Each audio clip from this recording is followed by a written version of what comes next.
안녕하세요. 자, 네 번째 우리 강의를 판례 강의를 한번 해보겠습니다. 22년 판례죠. 22년 판례. 우리 뭐 이미 앞쪽에서 상인 쪽에서 살펴봤지만 세무사와 관련해서 또 이 한쪽 면에서 소멸시효와 관련되는 면에서 한번 보자는 것이요. 앞쪽에서는 상인이냐 아니냐가 의미가 있었지만 이번엔 상인이냐 아니냐 떠나서 이들이 한 행위가 과연 소멸시효에 적용될 것인지 아닌지 한번 살펴보도록 하겠습니다. 세무사의 직무채권의 소멸시효 관련되는 내용이다. 자, 일단 보시면 변호사, 변리사, 공증인, 공인회계사, 법무사 직무에 관한 채권의 소멸시효 기한을 우리가 3년으로 민법이 정하고 있거든요. 요것 때문이에요. 요것 때문에. 상사시효냐가 문제가 아니고 직무 있죠. 직무. 세무사의 직무에 관한 채권 문제인데 민법에 이미 있죠. 163조의 5호에 변호사, 변리사, 공직인, 공인회계사, 법무사의 직무에 대해서는 단기시효를 정하고 있단 말이죠. 상사시효보다 더 짧은 기한을 정하고 있잖아요. 그럼 세무사 등 유사한 직무를 수행하는 다른 자격사의 직무에도 이런 3년의 단기시효가 적용될 수 있느냐가 문제되는 거죠. 우리 판례는 어때요?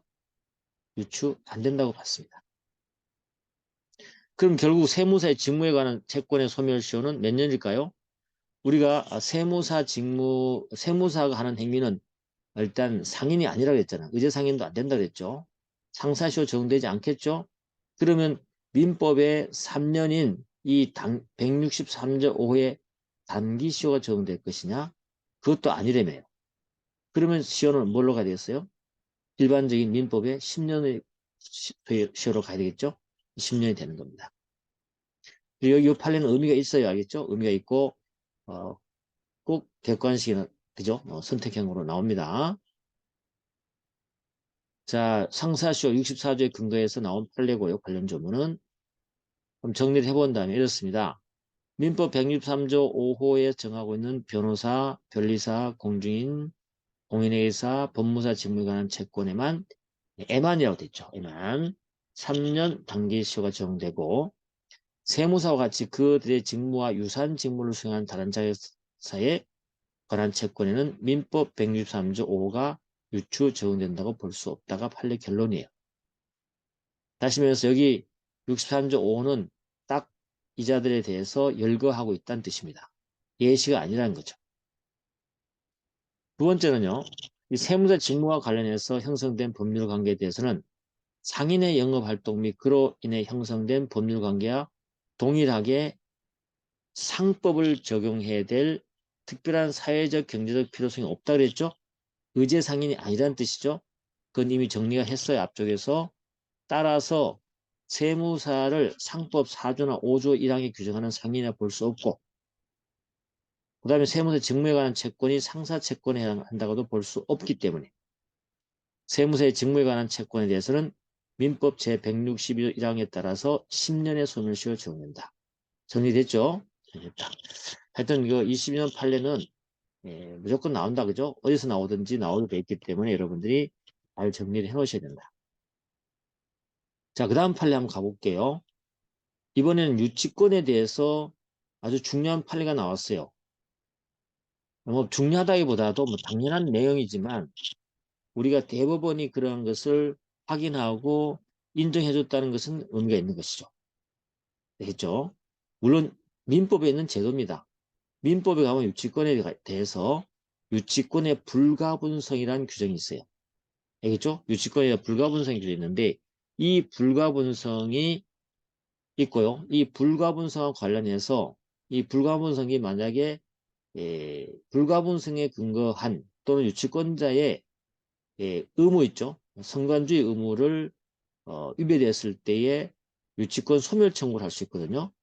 그랬을 때 그러한 의무 위반에 대한 유치권 소멸 청구는 어디까지 할 거냐?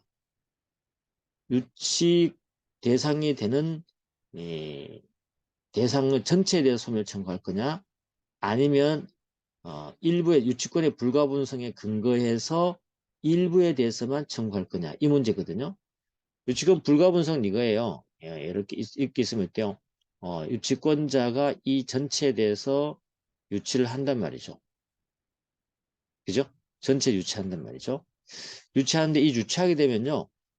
이 유치물에 대해서 이 성관주의 의무를 가지고 보관하고 유지해줘야 됩니다. 그런데 이렇게 그 성관주의 의무를 입에 대해서 요 정도 부분에 있죠. 만약에 소멸되는 상황이 벌어졌다는 거죠. 그죠? 요 부분에 대해서 유치권자가 성관주의 의무를 위반하는 부분을 행위했다는 거죠. 그러면 어, 유치권 설정자라기보다도 그 채무자는 어때요? 이 유치권 소멸을 청구할 수 있습니다. 유치권 소멸을 청구할 수 있어요. 이때 위반했다는 거죠. 위반. 의무 위반해서 유치권자가 의무 위반했어요. 예를 들면 이 부분을 갖다가 사용 수익하는데 굉장히 조심하라고 했는데 이걸 만약에 처분했다든지 뭐 그런 거 있을 수 있겠죠. 어쨌거나 이럴 때 이 채무자 그죠? 이 채무자는 유치권자에게 어때요? 유치권 소멸을 청구할 수 있어요. 소멸.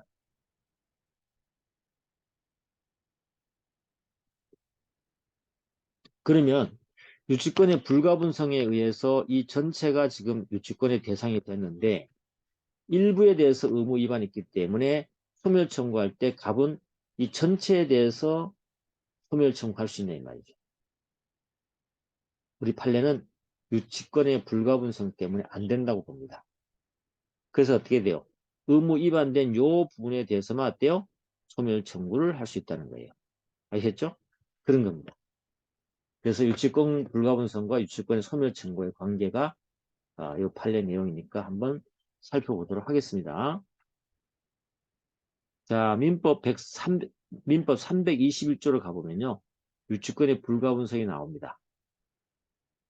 일단 그리고 유치권의 불가분성의 범위에 대해서는 목적물이 분할 가능하든지 간에 여러 개의 물건인 경우에도 적용돼요. 불가분성은 유치물이 있죠. 한꺼번에 묶여 있거나 하나의 동일체로 있을 때 유치권의 불가분성이 성립되는 건 당연한 거죠. 당연한데 분할 가능한 거죠. 여러 개의 물건에도 한꺼번에 이렇게 유치권의 불가분성 여러 수개의 물건이 있다 합시다. 그렇죠? 이런 거를 한꺼번에 묶어서 유치권의 대상으로 가서 유치권의 불가분성 인정해 줄 거냐? 인정한다는 거죠. 알겠죠? 이런 것들, 요거 인정하면 또 판례가 인정한 거고.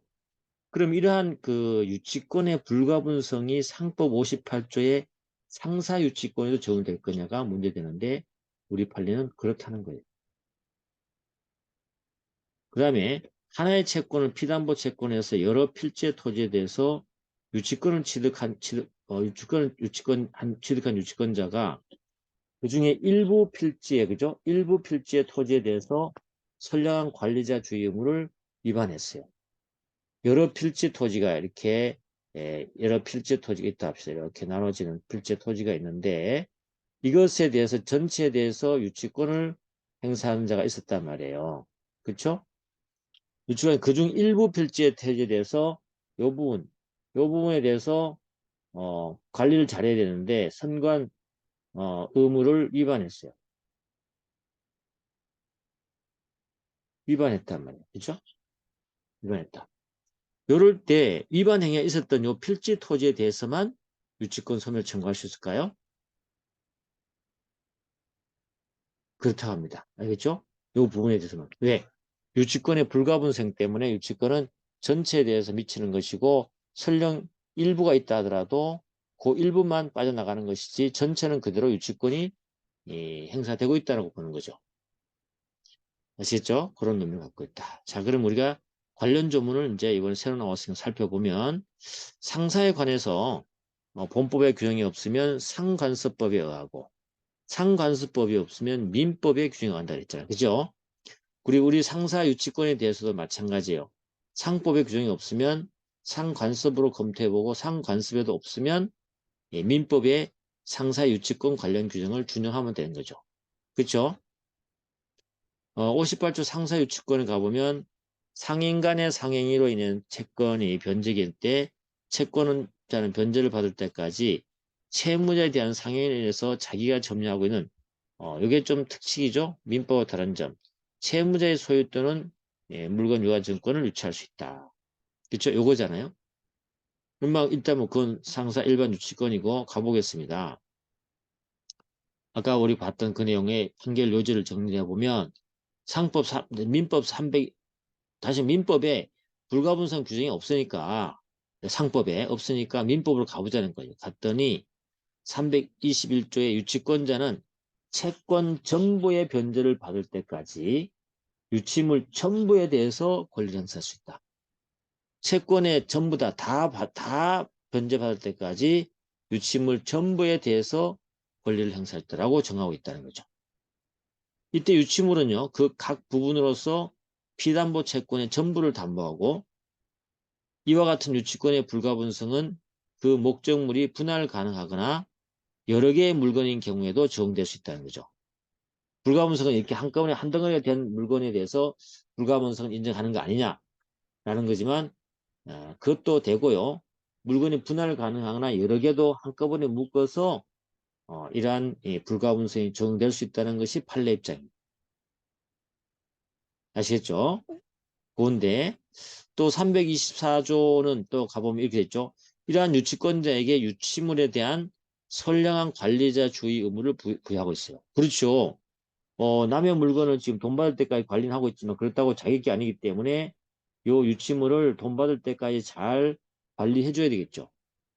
근데 유치권자가 만약에 이를 위반하게 되면 예를 들면 채무자의 승낙 없이 유치물을 사용한다든지 남에게 대여한다든지 담보로 제공한다든지 이런 것은 성관주의 의무의 범위를 벗어나는 거예요. 그래서 채무자는 유치권의 소멸을 청구할 수 있거든요. 알겠죠? 예, 정할 수 있습니다. 그 다음에 이러한 하나의 채권을 피담보 채권에서 여러 필지의 토지에 대해서 유치권을 취득한 유치권자가 그중에 일부 필지 토지에 대해서 성관주의 의무를 위반했다 하더라도 위반 행위가 있었던 필지의 토지에 대해서만 유치권 소멸 청구가 가능하다. 알겠죠? 왜냐하면 돈 받을 때까지 전부 다 유치권을 행사하기로 됐기 때문에 그런 것이죠. 자, 그럼 그런 이유를 한번 따져봅시다. 왜 그런가? 첫 번째, 여러 필지 토지에 대해서 유치권이 성립한 경우에 유치권의 불가분성에서 각 필지의 토지는 다른 필지의 토지와 관계없이 피담보 담보채권 전부 돈 받을 금액 전부를 담보한단 말이에요. 이때 일부 필지 토지에 대한 점유를 상실한다 하더라도 나머지 필지 토지에 대해서는 피담보 채권 담보를 위해서 계속 존속한다고 하는 것이 맞는 말이죠. 그런 취지에서 볼 때 일부 필지 토지에 대한 유치권자의 성관주의 의무 위반이 있다 하더라도 유치권 소멸 청구가 있는 경우에도 그 위반 필지 토지에 대해서만 소멸 청구가 허용된다고 해석하는 것이 맞는 거죠. 아시겠죠? 그 다음에 두 번째 그런 이유를 따져보니까 민법 321조에서 유치권의 불가분성을 정한 취지가 뭐예요? 담보물권의 유치권의 효력을 강화시켜줘서 유치권자의 이익을 위해서 이렇게 해준 거잖아요. 불가분성은 유치권자의 이익을 위해서 만들어준 거예요. 그래서 유치권자의 불리하게 선량한 관리자의 주의 의무 위반이 문제되지 않는 유치물에 대한 유치권까지 확대해서 소멸한다고 하는 것은 타당하지 않고 또 유치권은요, 점유하는 물건으로서 유치권자의 피담보 채권에 대한 우선적 만족을 확보해서 주는 법정 담보 물건이잖아요. 그죠? 법정 담보 물건이에요. 이럴 때 324조에 정한 유치권 소멸 청구는 유치권자의 선량한 관리자 주의 의무 위반에 대한 제재로서 채무자 또는 유치물의 소유자를 보호하기 위한 규정이죠. 그죠? 그 유치권자가 선량한 관리자의 주임을 위반한 정도에 비례해서 그 정도 위반한 정도에 딱 비례해서 유치권의 소멸의 효과를 인정하는 것이 유치권자와 채무자 또는 소유자 사이의 이익균형을 고려한 아주 합리적인 해석이라는 것이죠. 알겠죠? 그래서 우리는 그 부분만큼만 소멸하게 한다는 것이 우리 판례 입장이다. 그래서 이 판례는 굉장히 중요하기 때문에 잘 이해해 주시기 바랍니다. 중요하고 언제든 또 시험이 나오기 때문에 확실히 알아두시기 바랍니다. 자, 오늘 여기까지 하겠습니다. 수고했습니다.